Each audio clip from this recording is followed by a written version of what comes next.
Fort Kochi boat അപകടത്തിൽ മരണസംഖ്യ 8 ഇന്ന് നടന്ന തെരച്ചിലിൽ മഹാരാജാസ് കോളേജ് വിദ്യാർത്ഥിനി സുജിഷയുടെ മൃതദേഹവും കുമ്പളങ്ങി സ്വദേശി വിജയന്റെ മൃതദേഹവുമാണ് കണ്ടെടുത്തത്. അതേസമയം വേണ്ടത്ര പരിശോധനകൾ നടത്താതെ ബോട്ടിന്റെ ഫിറ്റ്നസ് സർട്ടിഫിക്കറ്റ് 3 വർഷത്തേക്ക് നീട്ടി നൽകിയതായി കണ്ടെത്തി. ഏറെ കാലപ്പഴക്കമുള്ള ബോട്ടിന് ഫിറ്റ്നസ് സർട്ടിഫിക്കറ്റ് നീട്ടി നൽകിയതിൽ ക്രമക്കേടുണ്ടെന്ന സംശയമാണ് ഉയരുന്നത്. 35 വർഷത്തിലേറെ പഴക്കമുള്ള ബോട്ടിന് 2014 വരെയായിരുന്നു ഫിറ്റ്നസ് സർട്ടിഫിക്കറ്റ് ഉണ്ടായിരുന്നത്. ഇത് 15/4/2017 വരെ തുറമുഖ വകുപ്പ് നീട്ടി നൽകി. ഒറ്റയടിക്ക് 3 വർഷം നീട്ടി നൽകിയത് വേണ്ടത്ര പരിശോധന നടത്താതെയാണെന്ന് അപകടത്തോടെ വ്യക്തമായി. മാത്രമല്ല, തുറമുഖ വകുപ്പ് നൽകിയ സർട്ടിഫിക്കറ്റിൽ ബോട്ടിന്റെ നിർമ്മാണ തീയതിയും രേഖപ്പെടുത്തിയിരുന്നില്ല. ബോട്ടിന്റെ കാലപ്പഴക്കം മറയ്ക്കാനാണ് ഇതെന്ന സംശയവും ഉയർന്നുകഴിഞ്ഞു. ഇതിന്റെ അപകടത്തിൽപ്പെട്ട ബോട്ടിന് സർവീസ് നടത്താൻ അനുമതി നൽകിയ നഗരസഭയുടെ നടപടിയും വിവാദമായി. ബോട്ടിന്റെ കാലപ്പഴക്കം സംബന്ധിച്ചും അപകടാവസ്ഥ സംബന്ധിച്ചും കൌൺസിലിൽ നിരവധി തവണ പരാതി ഉയർന്നിരുന്നു. 2017 വരെ സർവീസ് നീട്ടി നൽകിയതിൽ അഴിമതിയുണ്ടെന്ന് നഗരസഭാ പ്രതിപക്ഷ നേതാവ് KJ ജേക്കബ് പീപ്പിൾ ടിവിയോട് പറഞ്ഞു. 2017 വരെയും അതിന്റെ ഈട് ഉറപ്പാക്കിക്കൊണ്ടുള്ള സർട്ടിഫിക്കറ്റ് കൊടുത്തിട്ടുണ്ടെന്നാണ്. എങ്ങനെയോ ഇങ്ങനെയുള്ള ബോട്ടിനെ 2017 വരെയും ഒരു കേടും വരില്ല, ഒരു കുഴപ്പമുണ്ടാവില്ല എന്ന് ഒരു ഉദ്യോഗസ്ഥന്മാർ പണം വാങ്ങി ചെയ്യുന്ന കാര്യം. ഇതിനിടെ അപകടം സൃഷ്ടിച്ച മത്സ്യബന്ധന ബോട്ട് ഓടിച്ചിരുന്ന ഷിജുവിന് ലൈസൻസ് ഇല്ലായിരുന്നു എന്ന് വ്യക്തമായി. ഇയാൾ ബോട്ടിന്റെ മെക്കാനിക് മാത്രമാണ്. ബോട്ടിൽ അപകട സമയത്ത് സ്രാങ്ക് ഉണ്ടായിരുന്നുമില്ല. യാത്രാ ബോട്ട് വരുന്നത് താൻ കണ്ടില്ലെന്നാണ് ഷിജു പോലീസിന് മൊഴി നൽകിയത്. ഇയാൾക്കെതിരെ നരഹത്യക്ക് കേസെടുത്തു. അപകടം സംബന്ധിച്ച് പോർട്ട് ട്രസ്റ്റും അന്വേഷണം ആരംഭിച്ചു. ഡെപ്യൂട്ടി കമ്മീഷണർ ഗൗരി പ്രസാദ് ബിശ്വാളിനാണ് അന്വേഷണ ചുമതല. യാത്രാ ബോട്ടിന്റെ കാലപ്പഴക്കമാണ് അപകടത്തിന് കാരണങ്ങളിലൊന്നെന്ന് പ്രാഥമിക പരിശോധനയിൽ വ്യക്തമായതായി അദ്ദേഹം പറഞ്ഞു. Looks like the hull condition of the boat was not very good. The boat was very old, it's about 36 years old, and it's looking at the hull, which is wooden and FRP coating, that wood appears to be a very bad condition. ഇതിനിടെ അപകടത്തിൽപ്പെട്ടവർക്കായി തിരച്ചിൽ തുടരുകയാണ്.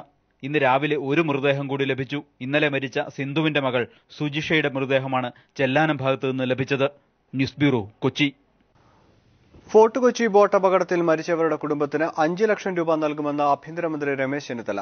അപകടത്തിൽ ജലഗതാഗത വകുപ്പിന് വീഴ്ച പറ്റിയിട്ടില്ലെന്ന് തിരുവഞ്ചൂർ രാധാകൃഷ്ണനും പ്രതികരിച്ചു. Government ഇപ്പോൾ അന്വേഷണം നടത്താൻ തീരുമാനിച്ചിട്ടുണ്ട്.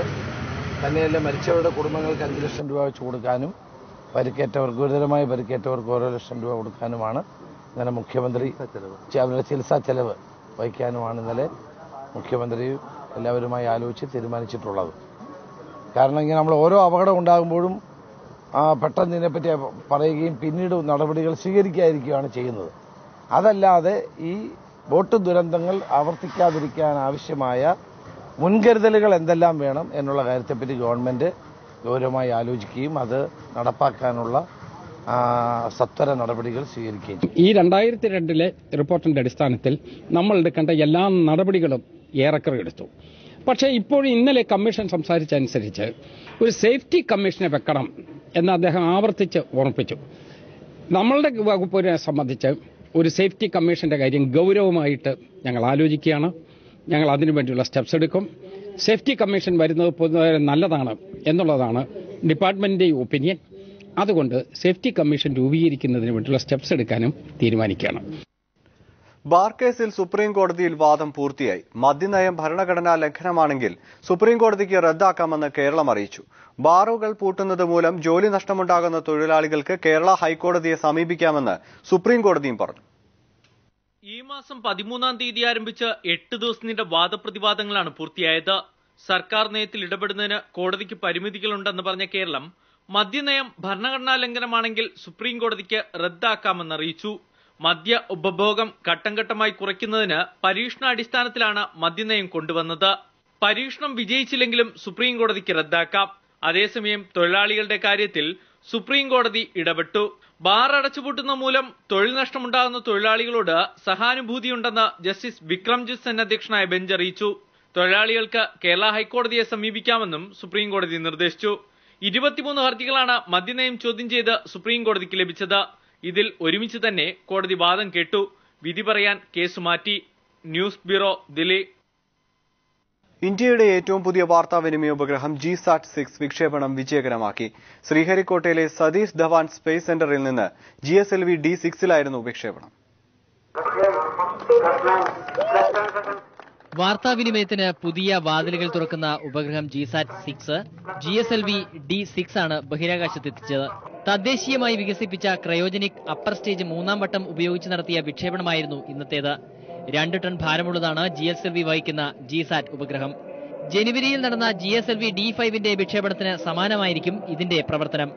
GSAT-14 ജനുവരിയിൽ വിക്ഷേപിച്ചത്. 256 കോടി രൂപ ചെലവിട്ടാണ് GSAT-6 വികസിപ്പിച്ചത്. രാജ്യത്തെ ആശയവിനിമയ രംഗത്ത് വലിയ കുതിച്ചുചാട്ടത്തിന് വഴിതെളിക്കുന്നതാണ് ഉപഗ്രഹമെന്നാണ് വിലയിരുത്തൽ. S-ബാൻഡ്, C-ബാൻഡ് ആശയവിനിമയം സാധ്യമാകുന്നതാണ് ഉപഗ്രഹം. 9 വർഷമാണ് ഉപഗ്രഹത്തിന് പ്രതീക്ഷിക്കുന്ന ആയുസ്. News desk.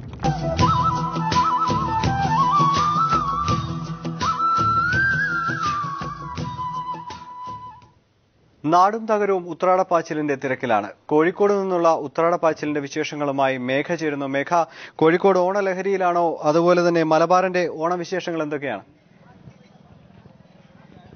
അനന്ത്, ഓണത്തെ വരവേൽക്കാൻ നാടും നഗരവും ഒരുങ്ങിക്കഴിഞ്ഞിരിക്കുന്നു. ഉത്രാടപ്പാച്ചിൽ ഇതാ അതിന്റെ അവസാന നിമിഷങ്ങളിലേക്ക് കടന്നിരിക്കുകയാണ്. നാളെയാണ് തിരുവോണ ദിവസം. മലയാളികളൊപ്പം തന്നെ മലബാറുകാരും ഓണം ആഘോഷിക്കുന്നതിന്റെ തിരക്കിലാണ്. ഞാനിപ്പോൾ നിൽക്കുന്നത് കോഴിക്കോടിന്റെ വാണിജ്യ കേന്ദ്രമായ അല്ലെങ്കിൽ കോഴിക്കോടിന്റെ ഹൃദയഭാഗത്ത് സ്ഥിതി ചെയ്യുന്ന മിഠായി തെരുവിലാണ്. ഇവിടെ വലിയ ജനത്തിരക്കാണ് അനുഭവപ്പെട്ടുകൊണ്ടിരിക്കുന്നത്. ഏകദേശം 6 മണി കഴിഞ്ഞിരിക്കുന്നു. സൂചി കുത്താൻ പോലും ഇടമില്ലാത്ത തരത്തിലാണ് ജനങ്ങൾ ഒഴുകിയെത്തിക്കൊണ്ടിരിക്കുന്നത്.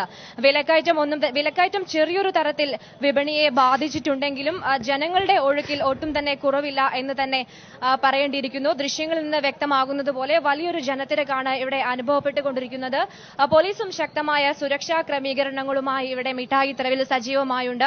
സ്വകാര്യ വാഹനങ്ങൾ നഗരത്തിലേക്ക് പ്രവേശിക്കുന്നതിൽ നാളെ, തിരുവോണ ദിവസമായ നാളെ, നിയന്ത്രണങ്ങൾ ഏർപ്പെടുത്തിയിട്ടുണ്ട്.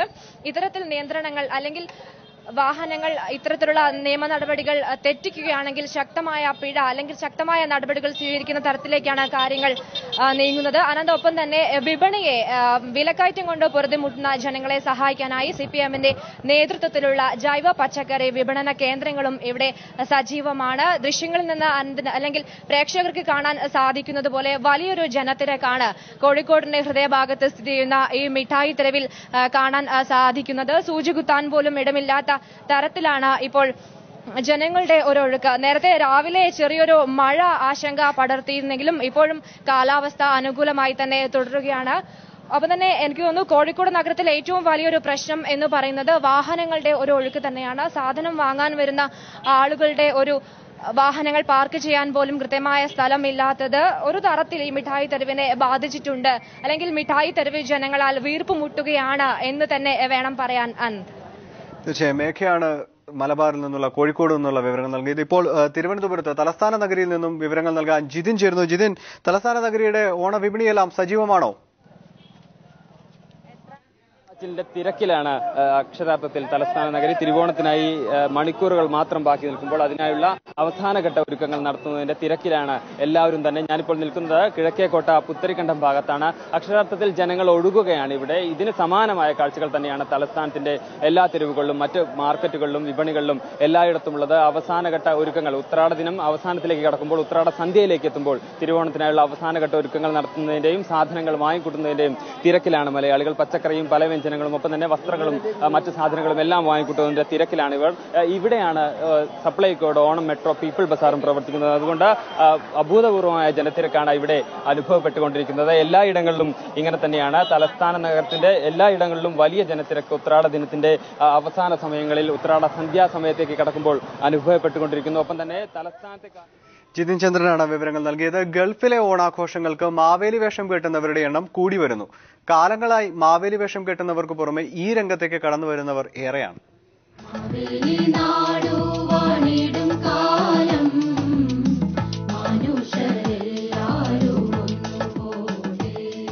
ഇത് കൊല്ലം സ്വദേശി സാംസൺ. നിരവധി വർഷങ്ങളായി സാംസൺ മാവേലി വേഷം കെട്ടുന്നു. ഇത്തവണയും മാവേലിയായി രംഗത്ത് വരാനുള്ള ഒരുക്കത്തിലാണ്. ഇതിനായി പ്രൊഫഷണലായി മേക്കപ്പ് ചെയ്തു വരുന്ന സാംസൺ ഫുജേറയിലെ പ്രവാസി മലയാളികളുടെ സ്ഥിരം മാവേലിയാണ്. മാവേലിയായി വേഷം കെട്ടുന്നത് തന്റെ ജീവിത ദൗത്യമായി സാംസൺ കാണുന്നു. അതിനുവേണ്ടി 1 മാസക്കാലം വ്രതം അനുഷ്ഠിക്കാനും സാംസൺ തയ്യാറാവുന്നു. മാവേലിയായി വേഷം കെട്ടിക്കഴിഞ്ഞാൽ തനിക്ക് ഏതോ ഒരു ഊർജം ലഭിക്കുന്നതായും സാംസൺ പറയുന്നു. കെട്ടുമ്പം എനിക്ക് ശരിക്കും ഒരു മാവേലി ആയെന്നാണ് എന്റെ ഒരു തോന്നൽ. കാര്യം ഇത് കെട്ടുന്നതിന് മുമ്പ് തന്നെ ഞാൻ 10 ദിവസം മൃദമായിട്ടിങ്ങനെ മത്സ്യാഹാരം ഒന്നും കഴിക്കാതെ പച്ചക്കറി മാത്രം കഴിച്ചിട്ട് നിൽക്കുന്ന ഒരു പരിപാടിയുണ്ട്. അത് കാരണം എനിക്കിത് എത്തു കഴിയുമ്പോഴത്തേക്ക് ഞാൻ ഒരു മാവേലി തമ്പുരാനാണെന്നുള്ള ഒരു തോന്നലാണ് എനിക്കുണ്ടാകുന്നത്. എന്നാൽ യഥാർത്ഥ മാവേലിക്ക് ഒട്ടേറെ തിക്താനുഭവങ്ങൾ ഉണ്ടായത് ഐതിഹ്യമാണല്ലോ. മാവേലി വേഷം കെട്ടുന്ന സാംസണും ചിലപ്പോൾ ചില തിക്താനുഭവങ്ങൾ ഉണ്ടാവാറുണ്ട്. എങ്കിലും താൻ ജീവിച്ചിരിക്കുന്ന കാലത്തോളം മാവേലിയായി തന്നെ വേഷമിടുമെന്ന ആഗ്രഹമാണ് സാംസണിനുള്ളത്. News bureau, Dubai. കേന്ദ്ര സർക്കാരിന്റെ സ്മാർട്ട് നഗരം പദ്ധതിയിൽ 98 നഗരങ്ങളുടെ പട്ടികയിൽ കേരളത്തിൽ നിന്ന് കൊച്ചി മാത്രം. തമിഴ്നാടിന് 12ഉം ഉത്തർപ്രദേശിന് 13ഉം സ്മാർട്ട് നഗരങ്ങൾ. കേന്ദ്രമന്ത്രി വെങ്കയ്യ നായിഡുവാണ് 88 നഗരങ്ങളുടെ പട്ടിക പുറത്തുവിട്ടത്. കണ്ണൂർ, തിരുവനന്തപുരം, കൊല്ലം, കോഴിക്കോട്, മലപ്പുറം, തൃശൂർ, കൊച്ചിയടക്കം 7 നഗരങ്ങളാണ് കേരളത്തിൽ നിന്ന് ആദ്യഘട്ടത്തിൽ നാമനിർദ്ദേശം ചെയ്യപ്പെട്ടത്. ഇതിൽ നിന്ന് കൊച്ചിയെ മാത്രമാണ് സ്മാർട്ട് സിറ്റി പദ്ധതിയിൽ ഉൾപ്പെടുത്തിയത്. സ്മാർട്ട് സിറ്റിയായി ഉയർത്താൻ കഴിയാത്ത 9 തലസ്ഥാന നഗരങ്ങളിൽ തിരുവനന്തപുരവും ഉൾപ്പെട്ടു.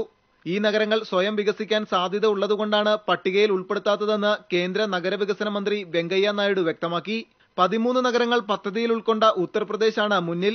തൊട്ടുതാഴെ തമിഴ്നാടാണ്. 12 നഗരങ്ങൾ. തെരഞ്ഞെടുപ്പ് അടുത്തിരിക്കുന്ന ബീഹാറിലെ 3 നഗരങ്ങൾ പദ്ധതിയിൽ ഉൾപ്പെടുത്തി. തടസ്സമില്ലാത്ത ജലവൈദ്യുത വിതരണം, മാലിന്യ സംസ്കരണം, ഗവേണൻസ്, IT കണക്ടിവിറ്റി, ഉയർന്ന നിലവാരമുള്ള സാനിറ്റേഷൻ സൗകര്യങ്ങൾ എന്നിവ സ്മാർട്ട് പദ്ധതിയിലൂടെ നടപ്പാക്കും. 48,000 കോടി രൂപ കേന്ദ്ര സർക്കാർ പദ്ധതിക്കായി നീക്കിവച്ചു. ഓരോ സ്മാർട്ട് നഗരങ്ങൾക്കും പ്രതിവർഷം 100 കോടി രൂപ വീതം 5 വർഷം നൽകും. ഇതിന്റെ ആദ്യഘട്ടമായി 2 കോടി രൂപ ഉടൻ സംസ്ഥാനങ്ങൾക്ക് നൽകും. News bureau, Delhi. ഷീന ബോറ കൊലപാതക കേസിന്റെ കൂടുതൽ തെളിവുകൾ മുംബൈ പോലീസിന് ലഭിച്ചു. ഇന്ദ്രാണി മകൾ ഷീനയെ കൊന്നത് 2012 ഏപ്രിൽ 24-ന്. കൊലപ്പെടുത്തിയ ശേഷം മകളുടെ ഇമെയിലും ഫോണും ഉപയോഗിച്ച് തെളിവുകൾ നശിപ്പിക്കാൻ ഇന്ദ്രാണി ശ്രമിച്ചതായും പോലീസ് പറയും. നാടകീയതകൾ നിറഞ്ഞ ഷീന ബോറ കൊലപാതക കേസിൽ കൂടുതൽ തെളിവുകൾ മുംബൈ പോലീസിന് ലഭിച്ചു. ഇന്ദ്രാണി ആദ്യ ബന്ധത്തിലെ മകൾ ഷീന ബോറയെ കൊലപ്പെടുത്തിയത് 2012 ഏപ്രിൽ 24-ന്. അന്നു രാത്രി 6:30 ഇന്ദ്രാണി മകൾ ഷീനയെ വിളിച്ച് ചില അത്യാവശ്യ കാര്യങ്ങൾ സംസാരിക്കാനായി കാണണമെന്നറിയിച്ചു. തുടർന്ന് ഷീന അമ്മ ഇന്ദ്രാണി പറഞ്ഞ സ്ഥലത്തെത്തി. അവിടെ കാറിൽ ഇന്ദ്രാണിയും മുൻ ഭർത്താവ് സഞ്ജീവ് ഖന്ന, ഡ്രൈവർ ഷാംബാർ എന്നിവർ കാത്തു നിൽക്കുന്നു. സഞ്ജീവ് ഖന്നയെ കണ്ടതിനാൽ കാറിൽ കയറാൻ ഷീന തയ്യാറായില്ല. തുടർന്ന് മൂവരും ബലമായി കാറിൽ ഷീനയെ പിടിച്ചുകയറ്റി. കാറിൽ വെച്ച് കൊല നടത്തുന്നു. മൃതദേഹം കത്തിച്ച് കുറ്റിക്കാട്ടിൽ ഉപേക്ഷിച്ചു എന്നാണ് വിവിധ മൊഴികളിൽ നിന്നും പോലീസ് കണ്ടെത്തിയത്. അതേസമയം എന്തിനാണ് കൊന്നതെന്ന കാര്യത്തിൽ കൂടുതൽ വ്യക്തത വരേണ്ടിയിരിക്കുന്നു. ഇന്ദ്രാണി മകളെ സഹോദരി എന്നാണ് പരിചയപ്പെടുത്തിയിരുന്നത്. എന്നാൽ ഇക്കാര്യം ഇഷ്ടപ്പെടാത്ത ഷീന മകളാണെന്ന് താനെന്ന കാര്യം അമ്മയെക്കൊണ്ട് സംബന്ധിപ്പിക്കാൻ ഭീഷണിപ്പെടുത്തിയിരുന്നു. അക്കാര്യം മറയ്ക്കാൻ കൊല നടത്തിയതാകാം. അല്ലെങ്കിൽ സ്വത്ത് മുഴുവൻ മകൾക്ക് നൽകാതിരിക്കാൻ നടത്തിയ കൊലപാതകമായിരിക്കാം. എന്തായാലും കൂടുതൽ അന്വേഷണം തുടരുകയാണ്. ഷീനയുടെ കാമുകൻ രാഹുലിനെ പോലീസ് 2 തവണ ചോദ്യം ചെയ്തു. News bureau, Delhi.